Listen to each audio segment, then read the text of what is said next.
Hey guys, welcome back. Stop Talk and Roll, episode 182, your number one show for Jiu-Jitsu analysis on YouTube. I think I slurred Jiu-Jitsu there. That's okay. Today we have myself in the black and jungle shorts, pretty cool, and Mike in the black and red. I was just looking up. I thought Mike and I had a bunch of rounds on here. We only have one in recent memory in the gi, and we get started. So we're starting to see the position, kind of coming in tight here. Hitting the shin, because Mike's kind to give it to me. Mike and I talk a lot when we roll. I don't know what happens. I lurk in half guard a little bit, which I need to start getting better at. We are still talking. That's us. We're rolling, and Mike. Okay, I think I've talked about this before, but I just reiterate it. Just what's going on in my head. It's me realizing right now in that phase. Mike's got a death grip, and you're going to run into people like this. They're just going to have absolute death grips, and it's not, I mean, it can be painful, but that's not the issue. Not that Mike can't squeeze it hard and make it hurt. It's not. The issue is I can't free my hand, and even with the conventional methods, like I can't free my hand. Like it becomes an issue. Like so if I don't address that, like with a lot of assistance immediately, this could literally this position could end up with my arm behind my back and him just ripping it up my back and getting a submission. At worst case scenario, if I don't let it go at best case scenario, he has complete control of my body. So I eventually realize it, I recognize it, and then I'm bringing it in tight to assist. And I bring it against my body, basically to come save it, right? So it's not the easiest thing to break it at that point, but having it close to my body, having it pinned on my body makes it so he can't get it behind my body. I'm sorry, I'm saying body. I want it on my chest, and I do that because I don't want it to be on my back. On my back, it's going to be an issue. On my chest, it's still an issue, but it's not going to nothing's going to happen. Nothing bad's going to happen. So I bring it in and bring it to my chest. Guys, notice this movement that I do. If I try to just sit up to my elbow, I'm not going to be able to do it. Mike's too heavy. That movement's going to be way too difficult. So what I do is I slide my elbow back, right? It's subtle, but I'm sliding my elbow back to get that, to be able to get up there. So I look to get under to half guard. I'm trying to get a tight waist grip. I'm trying some new things, strictly for a scoop grip. Don't really get it. Mike elects to come down a little bit, and I'm able to get to a passing position and look to pass from half guard. The little leg drag like thing that I did here. So I'm in. I pass around to the back. I make sure to pass those guys. I hope is it on? It's just barely on camera. Yeah. Notice his foot right here. Right. I bring my leg around and get behind his leg. Right. And then it kind of scoops it. And I get him into a leg drag position. From here, I use my hands now to kind of keep him facing that way, and I work my way around. Oh, come on, don't come off camera.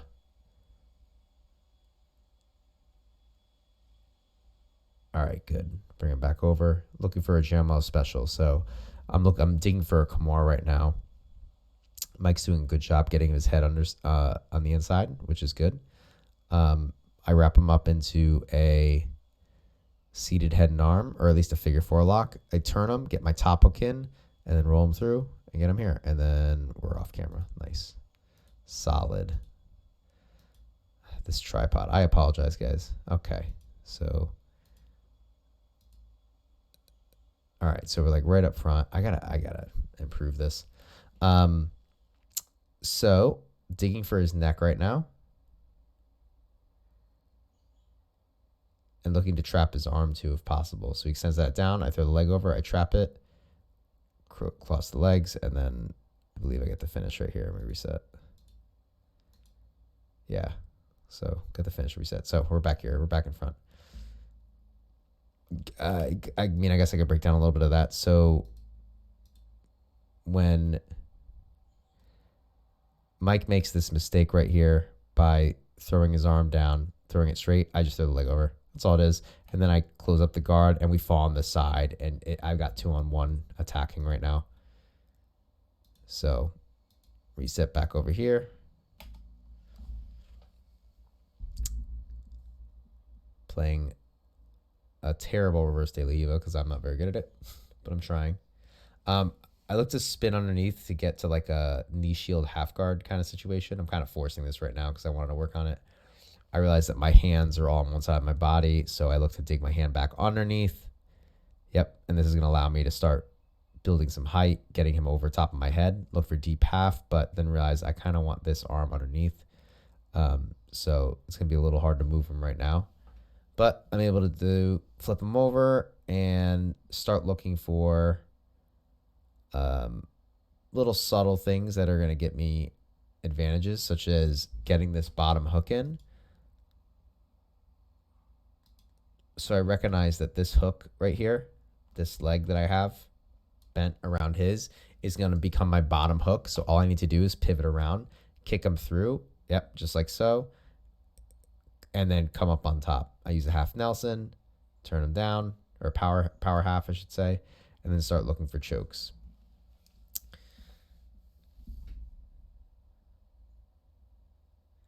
So I split. I use this little motion right here to open him up. So I have him in the high ball ride. I basically just pry his body open, so I kind of like hip into him like I'm doing a deadlift, and put my hook in. This gives me a little bit more space. Music was kicking up. I was having fun. And kick him back, and I used the butterfly hook there to just put him right back on the high ball ride. Guys, the high ball ride's a good position. So I don't have great control. Throw him over. I like this position too when people are starting to mess with my feet, like trying, not that Mike was doing that, but when people try to start tapping out my legs from like back, I'll do that. So I come over the top. That doesn't look very good. It looks like he's going to escape that. Or maybe not. I keep it right by the wrist. Attacking with both arms. And the time's up. All right. Yeah, this is like good to have. Notice that I'm keeping my foot by his wrist. So there's a few different like points of contact to be behind, like being behind his elbow, being over his shoulder, just depending if you're on the underhook or the overhook side. It kind of adds up. I noticed that it's a lot easier to pry his hand away, so getting it like up and to the back, when the closer your foot is to his wrist. Okay. All right, guys. Keeping them short and sweet. Let me know if you like that. Hope you're having a wonderful week. Hope you have a wonderful week because it is Monday.